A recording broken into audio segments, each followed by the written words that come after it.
કુંભ રાશિના જાતકો માટે જુલાઈ મહિનો ઘણો સારો રહેવાનો છે. નોકરીમાં પ્રગતિ, પ્રમોશન કે પછી તમને એક નવી ઓળખ મળશે. પોતાનો વ્યવસાય કરતા લોકોને નફામાં વધારો થતો દેખાશે. ઘરના રિનોવેશન કે પછી કોઈ લક્ઝરી વસ્તુઓ પર આ મહિને તમે ખર્ચ કરી શકો છો. નાની મોટી મુસાફરીઓ અને કોઈ ધાર્મિક આયોજન પણ આ મહિને થશે.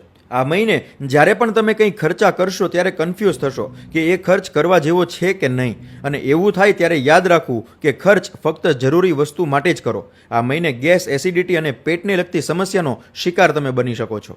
જીવનસાથી સાથે મતભેદ અને એમના સ્વાસ્થ્યને લઈને ચિંતા તમને આ મહિને વિચલિત કરી શકે છે. આ મહિને તમારી વાણી અને તમારા શબ્દો ઉપર ખાસ ધ્યાન રાખવું. ઘરના વડીલોનું સ્વાસ્થ્ય તમારા માટે ચિંતાનો વિષય બની શકે છે. કુંભ રાશિના જાતકો નિયમિત શિવલિંગ ઉપર પહેલા દહીં અને પછી જળથી અભિષેક કરો, અને પ્રત્યેક શનિવારે સવારે પીપળાના ઝાડ નીચે સરસવના તેલનો દીવો કરો અને પીપળાના વૃક્ષમાં જળ પણ અર્પિત કરો. જો તમારી રાશિ પણ કુંભ હોય તો કમેન્ટમાં યસ લખી દેજો, અને આ વિડીયો તમામ કુંભ રાશિના જાતકો સાથે શેર અવશ્ય કરજો.